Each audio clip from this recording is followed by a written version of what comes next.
Hi hello guys, welcome back to Aadya colourful.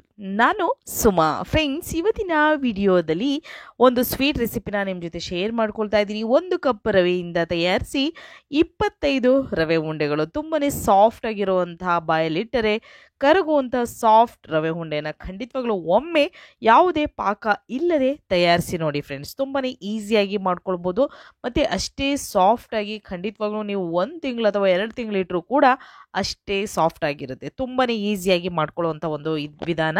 So ಖಂಡಿತವಾಗ್ಲೂ ಒಂದ್ಸಲ ತಯಾರಿಸಿ ಹೇಗೆ ಬಂತು ಅಂತ ತಿಳಿಸಿ.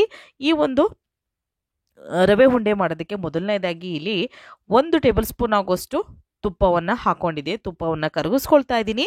ಅದಾದ ನಂತರ ಸ್ವಲ್ಪ ತುಪ್ಪ ಬಿಸಿ ಆದ ನಂತರ ಇವಾಗ 1 ಕಪ್ ಆಗೋಷ್ಟು ರವೆಯನ್ನು ತಗೊಳ್ತಾ ಇದ್ದೀವಿ. ಸೊ ರವೆ ಅಂದರೆ ಇದು ನಾವು ಮಾಮೂಲಿ ಉಪ್ಪಿಟ್ಟಿಗೆ ಬಳಸುವಂಥ ದಪ್ಪ ರವೆ ಇರುತ್ತಲ್ಲ, ಆ ರವೆಯನ್ನು ನಾನು ಉಪಯೋಗಿಸ್ತಾ ಇರೋದು. ಸೊ ಈಗ ರವೆನ ಒಂದ್ಸಲ ಚೆನ್ನಾಗಿ ಉರಿಬೇಕಾಗುತ್ತೆ. ಸುಮಾರು ಒಂದು 2 ರಿಂದ 3 ನಿಮಿಷದವರೆಗೂ ಉರಿಬೇಕಾಗುತ್ತೆ. ಸೊ ರವೆಯನ್ನು ಹೇಗೆ ಉರಿತೀವಿ ಅನ್ನೋದ್ರ ಮೇಲೆ ಈ ಒಂದು ಸ್ವೀಟು ರೆಡಿ ಆಗುತ್ತೆ. ಯಾಕೆಂದರೆ ಅದನ್ನು ನಾವು ಜಾಸ್ತಿ ಹೈ ಫ್ಲೇಮ್ ಮಾಡ್ಕೊಂಡು ಉರಿಯೋದ್ರಿಂದ ಅದು ಬೇಗನೆ ಕಲರ್ ಚೇಂಜ್ ಆಗುತ್ತೆ, ಆದರೆ ಅದು ಅಷ್ಟು ಚೆನ್ನಾಗಿ ಬರೋದಿಲ್ಲ. ಸೊ ಕೆಲವರು ಕಲರ್ ಚೇಂಜ್ ಆಗೋಕ್ಕಿಂತ ಮುಂಚೆನೇ ಅದನ್ನು ರವೆ ಉಂಡೆ ಮಾಡೋದಕ್ಕೆ ರೆಡಿ ಮಾಡ್ಕೊಂಡ್ಬಿಡ್ತಾರೆ, ಆದರೆ ಅಷ್ಟು ಚೆನ್ನಾಗಿರೋದಿಲ್ಲ ಫ್ರೆಂಡ್ಸ್. ಖಂಡಿತವಾಗ್ಲೂ ನಾನು ಒಂದು ತಯಾರಿಸುವಂಥ ವಿಧಾನದಲ್ಲಿ ನೀವು ಒಂದ್ಸಲ ತಯಾರಿಸಿ, ಆಗ ನಿಮಗೆ ಗೊತ್ತಾಗುತ್ತೆ ಈ ಒಂದು ರೆಸಿಪಿ ಎಷ್ಟು ಟೇಸ್ಟಿಯಾಗಿ ಬರುತ್ತೆ ಅಂತ. ಸೊ ಈಗ ನೋಡ್ತಾ ಇರ್ಬೋದು ನೀವು, ತುಪ್ಪ ಹಾಕಿದ್ದೀನಿ ಮತ್ತು ರವೆ ಹಾಕಿದ್ದೀನಿ. ಇದನ್ನು ಎರಡನ್ನೂ ಕೂಡ ಚೆನ್ನಾಗಿ ಮಿಕ್ಸ್ ಮಾಡಿಕೊಂಡು ಇದನ್ನು ಸ್ಟವ್ನ ಲೋ ಫ್ಲೇಮಲ್ಲೇ ಇಟ್ಕೊಂಡು ಉರಿತಾ ಇದ್ದೀನಿ. ಅದಾದ ನಂತರ 1 ನಿಮಿಷ ಆದ ನಂತರ ಮತ್ತೆ ಇದಕ್ಕೆ 1 ಟೇಬಲ್ ಸ್ಪೂನ್ ಆಗೋಷ್ಟು ಚಿರೋಟಿ ರವೆಯನ್ನು ಹಾಕ್ಕೊಳ್ತಾ ಇದ್ದೀವಿ. ಸಣ್ಣ ರವೆ ಅಂತ ಹೇಳ್ತೀವಲ್ಲ, ಅದನ್ನು ಹಾಕ್ಕೊಂಡಿದ್ದೀನಿ. ಹಾಕೊಂಡ ನಂತರ ಅದನ್ನು ಕೂಡ ನಾವು ಇದಕ್ಕೆ ಮಿಕ್ಸ್ ಮಾಡ್ಕೊಳ್ಬೇಕು. ನೀಟಾಗಿ ಮಿಕ್ಸ್ ಮಾಡಿ ಇದನ್ನು ಕೂಡ ಉರಿಬೇಕಾಗುತ್ತೆ. ಸೊ ಫ್ರೆಂಡ್ಸ್, ನೀವು ಯಾರಾದರೂ ಫಸ್ಟ್ ಟೈಮ್ ನನ್ನ ಚಾನಲ್ಗೆ ವಿಸಿಟ್ ಮಾಡಿದರೆ ಪ್ಲೀಸ್ ನನ್ನ ಚಾನಲ್ನ ಸಬ್ಸ್ಕ್ರೈಬ್ ಮಾಡ್ಕೊಳ್ಳಿ, ಹಾಗೆ ಲೈಕ್ ಮಾಡಿ ಮತ್ತು ಹೆಚ್ಚೆಚ್ಚು ಶೇರ್ ಮಾಡಿ ಫ್ರೆಂಡ್ಸ್. ಯಾವುದೇ ಹಬ್ಬ ಹರಿದಿನಗಳಲ್ಲಿ ನೀವು ರುಚಿಯಾಗಿರುವಂಥ ಒಂದು ರವೆ ಉಂಡೆಯನ್ನು ತಯಾರಿಸ್ಕೋಬೋದು. ಸೊ ಈಗ ಶಿವರಾತ್ರಿ ಬರ್ತಾ ಇದೆ. ಸೊ ಶಿವರಾತ್ರಿ ಹಬ್ಬಕ್ಕೂ ಕೂಡ ನೀವು ರವೆ ಉಂಡೆಗಳನ್ನು ತಯಾರಿಸ್ತೀರಾ, ಏಕಾದಶಿ ಹಬ್ಬಕ್ಕೂ ಕೂಡ ತಯಾರಿಸ್ತೀರಾ. ಹಾಗೆ ತಿನ್ನಬೇಕು ಅನ್ನಿಸ್ದಾಗಲೆಲ್ಲ ಕೂಡ ಈ ಒಂದು ರವೆ ಉಂಡೆಯನ್ನು ತಯಾರಿಸಿ ಸುಮಾರು 2 ತಿಂಗಳವರೆಗೂ ಕೂಡ ಸ್ಟೋರ್ ಮಾಡಿ ಇಡ್ಬೋದು. ಓಕೆ, ಸೊ ಈಗ ರವೆಯನ್ನು 2 ನಿಮಿಷದವರೆಗೂ ಹುರಿದು ಒಂದು ಸೈಡ್ ತೆಗೆದಿಟ್ಕೊಂಡಿದ್ದೀನಿ. ಅದಾದ ನಂತರ ಸ್ವಲ್ಪ ತುಪ್ಪ ಇನ್ನೊಂದು ಸ್ವಲ್ಪ ಬೇಕಿತ್ತು ನನಗೆ, ಆದರೆ ನಾನು ದ್ರಾಕ್ಷಿಯನ್ನು ಫಸ್ಟೇ ಉರಿಬೇಕಾಗಿತ್ತು, ದ್ರಾಕ್ಷಿ ಗೋಡಂಬಿಯನ್ನು. ಆದರೆ ಸೊ ಈಗ ಅದನ್ನು ದ್ರಾಕ್ಷಿ ಗೋಡಂಬಿಯನ್ನು ಉರಿತಾ ಇದ್ದೀನಿ ಒಂದು ಪ್ಯಾನಿಗೆ. ಮತ್ತೆ 1 ಟೇಬಲ್ ಸ್ಪೂನ್ ತುಪ್ಪ ಹಾಕಿ ನಂತರ ದ್ರಾಕ್ಷಿಯನ್ನು ನಾವು ಫ್ರೈ ಮಾಡ್ಕೊಳ್ಳೋಣ, ತುಪ್ಪದಲ್ಲಿ ಕರ್ಕೋಬೇಕಾಗುತ್ತೆ. ಸೊ ಈಗ ಚೆನ್ನಾಗಿ ಇದನ್ನು ಕೂಡ ಮಿಕ್ಸ್ ಮಾಡ್ಕೊಳ್ಳೋಣ.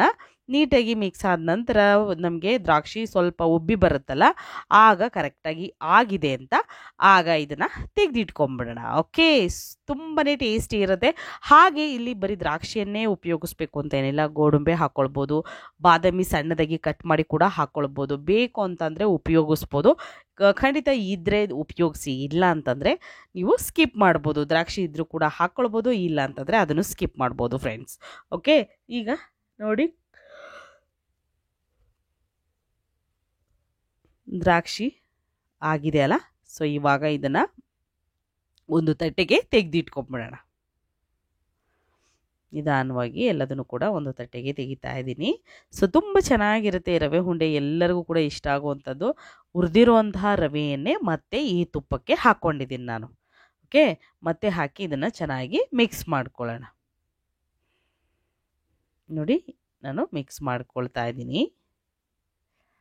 ಹೀಗೆ ಇದನ್ನು ಮಿಕ್ಸ್ ಮಾಡಿಕೊಂಡು ಸ್ಟವ್ನ ಲೋ ಫ್ಲೇಮಲ್ಲೇ ಮಾಡಿ, ಹೈ ಫ್ಲೇಮ್ ಮಾಡಬೇಡಿ. ರವೆ ಉಂಡೆ ಮಾಡಬೇಕಾದ್ರೆ ಸ್ವಲ್ಪ ರವೆಯನ್ನು ಉರಿಯೋದಕ್ಕೆ ನಮಗೆ ಟೈಮ್ ತೊಗೊಳುತ್ತೆ, ಬಿಟ್ಟರೆ ಬೇರೆ ಇನ್ಯಾವುದಕ್ಕೂ ಟೈಮ್ ತೊಗೊಳ್ಳೋದಿಲ್ಲ. ಉಂಡೆ ಕಟ್ಟೋದು ಅಷ್ಟೇ, ತುಂಬ ಈಸಿಯಾಗಿ ಉಂಡೆ ಕಟ್ಕೋಬೋದು. ಸುಮಾರು ಈಗ ನೀವು 1 ಕಪ್ ರವೆಲೇ ಒಂದು 25 ರವೆ ಉಂಡೆನ ಮಾಡ್ಕೋಬೋದು ಫ್ರೆಂಡ್ಸ್. ತುಂಬಾ ಈಸಿಯಾಗಿ ಮಾಡ್ಕೊಳ್ಳುವಂಥದ್ದು, ಸಾಂಪ್ರದಾಯಿಕವಾಗಿ ಮಾಡುವಂಥ ಒಂದು ರವೆ ಉಂಡೆ ಇದು. ನಮ್ಮ ಅಜ್ಜಿ ಕಾಲದಿಂದಲೂ ಕೂಡ ನಾನು ನಮ್ಮ ಮನೆಯಲ್ಲಿ ಹೀಗೆ ತಯಾರಿಸೋದು. ಸೊ ನಾನು ಕೂಡ ಹೀಗೆ ತಯಾರಿಸೋದು ಇಲ್ಲಿ, ಅದಕ್ಕೋಸ್ಕರ ನಾನು ನಿಮ್ಮ ಜೊತೆ ಶೇರ್ ಮಾಡ್ಕೊಳ್ತಾ ಇದ್ದೀನಿ. ಸೊ ಈ ರೀತಿಯಾಗಿ ನೀವು ರವೆ ಉಂಡೆಯನ್ನು ತಯಾರಿಸಿ ಮನೆಯಲ್ಲಿ ಎಲ್ಲರೂ ಇಷ್ಟಪಟ್ಟರೆ ಹೇಗೆ ಬಂತು ಅನ್ನೋದನ್ನು ತಪ್ಪದೆ ಕಾಮೆಂಟ್ ಸೆಕ್ಷನಲ್ಲಿ ತಿಳಿಸಿ. ಅದೇ ಕಪ್ಪಿನ ಅಳತೆಯಲ್ಲಿ 1 ಕಪ್ ಆಗುವಷ್ಟು ನಾನು ಕೊಬ್ಬರಿ ತುರಿಯನ್ನು ಹಾಕ್ಕೊಳ್ತಾ ಇದ್ದೀನಿ. ಸೊ ಒಣ ಕೊಬ್ಬರಿ ತುರಿಯನ್ನೇ ಹಾಕ್ಕೊಳ್ತಾ ಇದ್ದೀನಿ. ಇಲ್ಲ ನಮ್ಮ ಹತ್ರ ಅನ್ನೋದಾದರೆ ನೀವು ಡೆಸಿಕೇಟೆಡ್ ಕೋಕೋನಟ್ ಪೌಡ್ರ್ ಇದ್ದರೆ ಅದನ್ನೂ ಕೂಡ ಹಾಕ್ಕೊಳ್ಬೋದು ಫ್ರೆಂಡ್ಸ್. ಅದು ಇಲ್ಲಾಂದರೆ ಹಸಿ ಕಾಯಿ ತುರಿ ಹಸಿ ಕಾಯಿ ತುರಿ ಹಾಕಿರೋದ್ರಿಂದ ಹಾಕಿದ್ರೆ ಜಾಸ್ತಿ ದಿನ ಅದನ್ನು ಸ್ಟೋರ್ ಮಾಡಿ ಇಡೋಕ್ಕಾಗಲ್ಲ, ಬೇಗ ಕೆಟ್ಟೋಗೋ ಚಾನ್ಸಸ್ ಇರುತ್ತೆ. ನಾವು ಒಣಗಿರುವಂಥ ಒಣ ಕೊಬ್ಬರಿ ತುರಿ ಹಾಕ್ಕೊಂಡ್ರೆ ನಾವು ಎಷ್ಟು ದಿನ ಬೇಕಿದ್ರೂ ಇಟ್ಟರು ಯಾವುದೇ ರೀತಿ ಅದು ಕೆಡೋದಿಲ್ಲ, ತುಂಬ ಚೆನ್ನಾಗಿರುತ್ತೆ. ಅದಕ್ಕೋಸ್ಕರ ಒಣಗಿರುವಂಥ ಒಂದು ಕೊಬ್ಬರಿ ತುರಿಯನ್ನು ನಾನು ಹಾಕ್ಕೊಂಡಿದ್ದೀನಿ. ಸುಮಾರು ದೊಡ್ಡ ಕಪ್ಪಲ್ಲಿ 1 ಕಪ್ ಆಗುವಷ್ಟು. ಅದಾದ ನಂತರ 1 ಕಪ್ ಸಕ್ಕರೆಯನ್ನು ಹಾಕ್ಕೊಳ್ತಾ ಇದ್ದೀನಿ. ಸೊ ಈ ಒಂದು ಕಪ್ಪಿನ ಅಳತೆಯಲ್ಲಿ 1.5 ಕಪ್ ಕೊಬ್ಬರಿ ತುರಿ ಆಗಿರುತ್ತೆ. ಸೊ ಅದಕ್ಕೋಸ್ಕರ 1.5 ಕಪ್ ಕೊಬ್ಬರಿ ತುರಿ ಅಂತ ತಗೊಳ್ಳೋಣ. 1 ಕಪ್ ಸಕ್ಕರೆಯನ್ನು ಹಾಕ್ಕೊಳ್ತಾ ಇದ್ದೀನಿ. ಸಕ್ಕರೆ ಹಾಕಿ ಮತ್ತು 1-2 ಏಲಕ್ಕಿಯನ್ನು ಸಣ್ಣದಾಗಿ ಕುಟ್ಟಿ ಪುಡಿ ಮಾಡ್ಕೊಂಡಿದ್ದೀನಿ. ಅದನ್ನು ಕೂಡ ಈಗ ಹಾಕಿ ನೀಟಾಗಿ ಮಿಕ್ಸ್ ಮಾಡಿಕೊಳ್ಳೋಣ. ನಾನು ಈ ಒಂದು ರವೆ ಉಂಡೆ ಮಾಡೋದಕ್ಕೆ ಪಾಕ ಯಾವುದನ್ನು ಕೂಡ ಮಾಡ್ತಾ ಇಲ್ಲ. ಪರ್ಫೆಕ್ಟಾಗಿ ನಿಮಗೆ ರವೆ ಉಂಡೆ ಬರುತ್ತೆ. ತುಂಬಾ ಈಸಿಯಾಗಿರೋಂಥ ಒಂದು ರವಾ ಲಡ್ಡು ರೆಸಿಪಿ ಇದು. ಖಂಡಿತವಾಗ್ಲೂ ಒಂದು ಸಲ ತಯಾರಿಸಿ ಫ್ರೆಂಡ್ಸ್, ತುಂಬಾ ಇಷ್ಟಪಟ್ಟು ಎಲ್ಲರೂ ಕೂಡ ಮಕ್ಕಳಿಂದ ಹಿಡಿದು ದೊಡ್ಡೋರವರೆಗೂ ಕೂಡ ಇಷ್ಟಪಟ್ಟು ತಿಂತಾರೆ. ಸೊ ಈಗ 1 ಟೇಬಲ್ ಸ್ಪೂನ್ ಆಗುವಷ್ಟು ತುಪ್ಪ ಹಾಕ್ಕೊಂಡಿದ್ದೀನಿ. ತುಪ್ಪ ಹಾಕಿ ಚೆನ್ನಾಗಿ ಮಿಕ್ಸ್ ಮಾಡ್ಕೊಳ್ಳೋಣ ನೀಟಾಗಿ.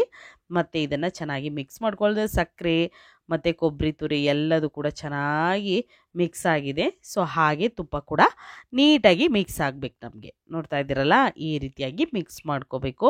ಸೊ ನನ್ನ ಮಗಳಂತೂ ತುಂಬಾ ಇಷ್ಟಪಟ್ಟು ತಿಂದಳು. ಸೊ ಅದಕ್ಕೋಸ್ಕರ ನೀವು ಕೂಡ ತುಂಬ ಇಷ್ಟಪಡ್ತೀರಾ ಅಂತ ನಾನು ಭಾವಿಸ್ತೀನಿ. ಖಂಡಿತವಾಗ್ಲೂ ತಯಾರಿಸಿ ಫ್ರೆಂಡ್ಸ್. ಓಕೆ, ಇದೇ ವಿಧಾನದಲ್ಲಿ ತಯಾರಿಸಿ. ಈಗ ಕಾಯಿಸಿರೋವಂಥ ಹಾಲನ್ನು ಹಾಕ್ಕೊಳ್ತಾ ಇದ್ದೀನಿ. ಹಾಲು ಎಷ್ಟು ಬೇಕಾಗುತ್ತೆ ಅನ್ನೋದನ್ನು ನಾನು ಮುಂದೆ ಹೇಳ್ತೀನಿ.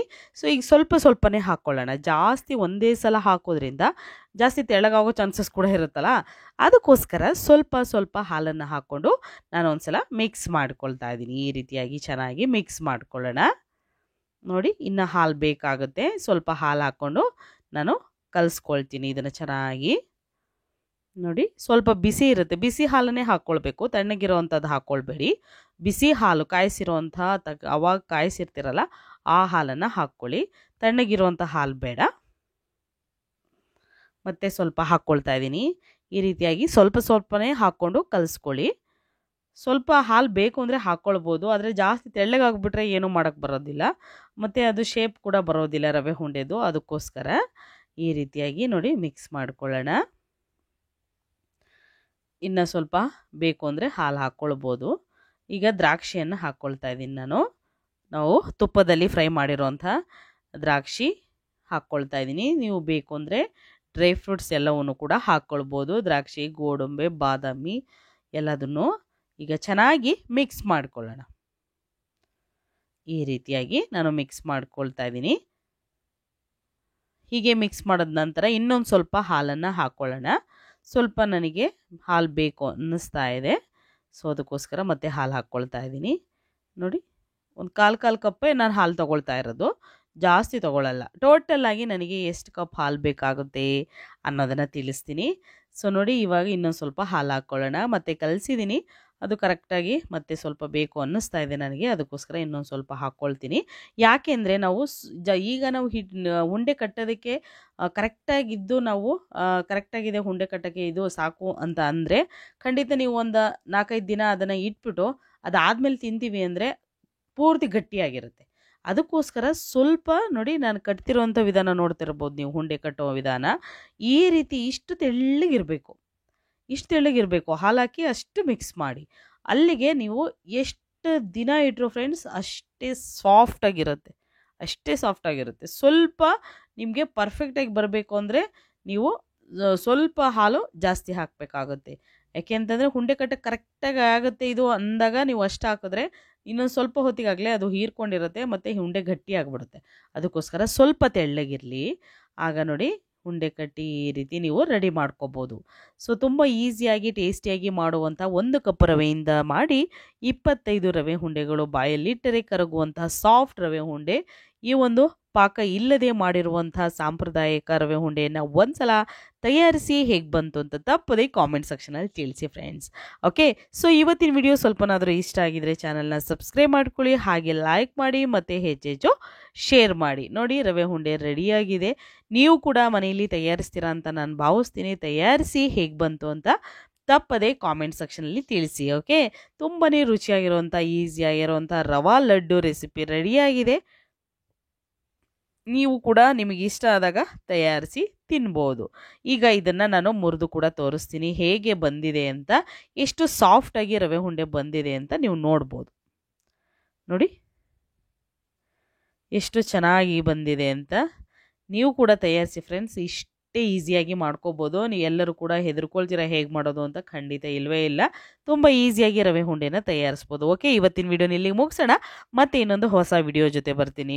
ಬಾಯ್, ಸಿ ಯು.